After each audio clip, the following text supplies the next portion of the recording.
I've done quite a bit to this bike over the years, but I keep going back to this one picture right here. This is probably my favorite picture of my Honda Shadow 750. But I keep thinking about a simpler time before it was bobbed out. Back when I had that big cushy Mustang seat, the 12-inch apes. But out of all the mods I've done to this thing, there's one that I probably wouldn't do again, and that's the ANSI extended front end. Yep, that's the chopper kit. The aftermarket triples, the 8-inch over forks, which then led to tracking down an OEM Spirit front wheel, which that's a factory new old stock wheel that was sitting on a shelf. It's the only one I could find. I paid way too much money for that wheel, but I had to have it. And then when the chopper kit went on, we had 12-inch apes on this bike, and then with the front kicked out like it was, the big apes didn't look right anymore. At least not to me, they didn't, so those got swapped out, and then we ended up going with risers, which I love these risers from TJ Brutal Customs. These are great, by the way. 4-inch is, like, perfect for where I'm sitting right now. Elbows are bent. They're pretty freaking awesome. But there's so much money tied into the front end of this bike, man. Like, it's ridiculous. Not counting the bars, not counting the risers. Mirrors are cheap, so those don't count. I think I had those before anyway, but pretty much from here forward, it's like $3,000 into the front of this bike, man. The chopper kit was like $2,100 with taxes and shipping and all that good stuff. I installed it myself, so I saved on labor, thank goodness. $700 front wheel. Another, gosh, what? I think it was under $200 to get the tire mounted, because I got another Shinko white wall to go with the white wall in the rear. They're super dirty right now, but they at least match, because we had to match. I will say the neat thing of this kit, though, is it is 100% bolt-on.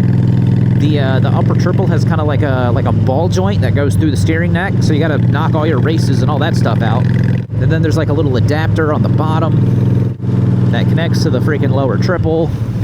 I mean, it's a really good kit. But as far as like corners and turns, because you're what is it? You're raking your trail or whatever the heck.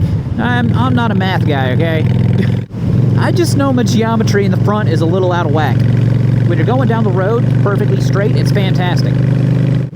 Any kind of like slow speed maneuvers, forget all that nonsense. Which I can deal with a lot of that for the most part. The thing that really irritates the crap out of me about this kit is on the lower triple, that little offset adapter is. There's two little stops, one on each side, that is supposed to prevent your freaking fork from turning all the way. And normal riding, it's fine. No issues, making turns, things like that, it works great. But when you're backing it out of your garage, or you're trying to turn around slow and you hit a bump, it'll flip them triples and ding your freaking tanks up so you get little freaking dimples on the front of your freaking tank. Which the question is that an issue with the kit? Or is that an issue with me installing it? And I'm not going to say this tent was mint before, because there was some, we've done some touch-up paint here and there. It had some chips, some scratches, but it didn't have any dents. So I don't know. I would definitely not do that again. Mainly for the financials. But the thing is, though, I had to experience this. I always loved choppers. I always wanted like a long front end. I did have TJ Brutal Customs fork extensions at one point, but I wanted the bike kind of lower and just stretched out, you know what I mean? I wanted that real low chopper look, which I think I got. But man, at what cost? What cost? There's probably more things I'd regret doing to this bike. Sometimes I just wish I left it stock, but honestly, I kind of think stock bikes are boring. And that's kind of the neat thing about being into motorcycles anyway, is just kind of seeing what people do to their own machines. It's those little personal touches that makes each bike unique. And if you'd like to check out my Honda Shadow Aero 750 bobber chopper bike, we've made a few changes since then, but you can check that video out right here. And as always, y'all be good. See ya!